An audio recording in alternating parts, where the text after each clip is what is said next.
Fabiano se confunde com a história da família dele. A história da TV Sudeste se confunde com a história do Cristiano.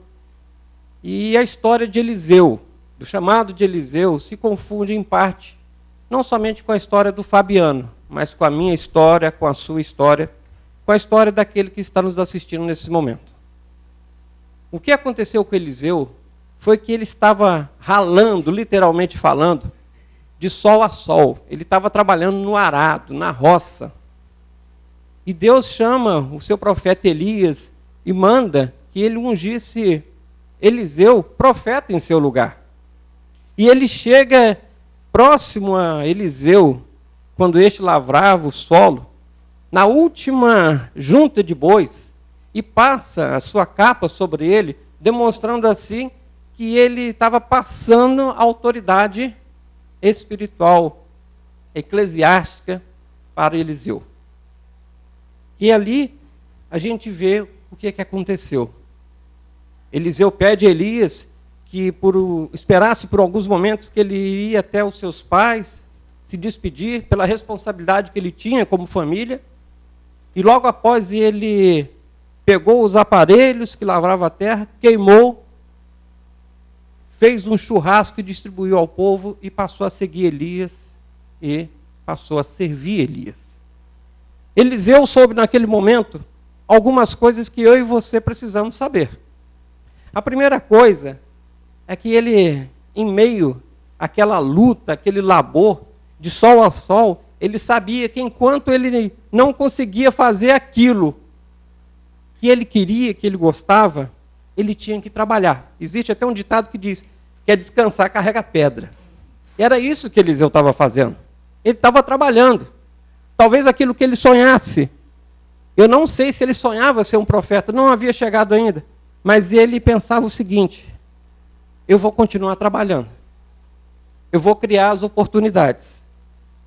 E eu aprendi nessa vida que o único lugar que o sucesso vem antes do trabalho é no dicionário. O restante é ralação. A gente tem que ralar e ralar muito. E era isso que Eliseu fazia.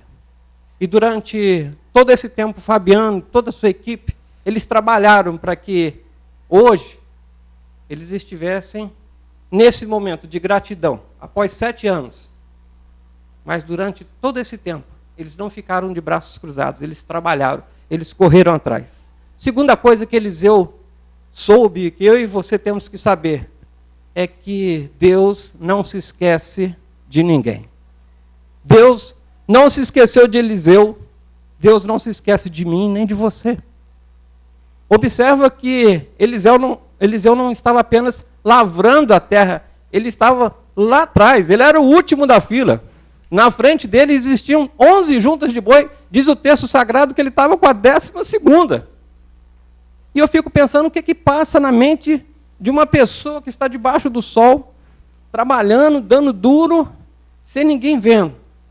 Talvez ele possa ter um pensamento na seguinte questão: as pessoas me esqueceram. E isso acontece com a gente.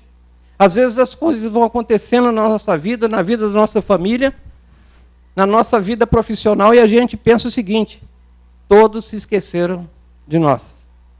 Mas eu queria falar essa noite que Deus não se esquece. Porque ele não se esqueceu de um rapaz que estava na 12ª junta de bois no meio de uma terra para arar. Aqui, a gente vê que Deus não se limita à visão humana. Durante 7 anos, talvez Fabiano não visualizasse esse momento, talvez ele sonhasse com esse momento, mas durante 7 anos, ele não sabia que esse momento chegaria. Ele caminhava pela fé, enquanto isso ele trabalhava. Mas eu aprendo uma terceira coisa nesse texto, que algumas coisas nós temos que deixar para trás. Diz o texto sagrado que deixou Eliseu os bois e correu atrás de Elias. Quando ele sentiu que a capa de Elias tinha passado por sobre ele, ele entendeu que para ele existia uma coisa muito melhor vinda de Deus. E ele, naquele momento, ele deixou os bois. Interessante que a gente tem que deixar algumas coisas nessa vida, segundo a orientação de Deus. Os discípulos deixaram as redes. Eliseu deixou os bois. E nós, o que é que nós temos que deixar? Às vezes nós estamos presos no passado. E a gente tem que ficar livre do passado. Tem que deixar o passado aonde ele está. Já foi dito que não existe nada mais distante do que uma hora atrás. Às vezes nós ficamos com saudosismo. E saudade é coisa boa. Saudosismo não. Saudade nos faz lembrar de coisas boas. Saudosismo nos faz desanimar perante o futuro, achando que o que serve não está no amanhã, e sim no ontem. Mas uma coisa que me chamou a atenção,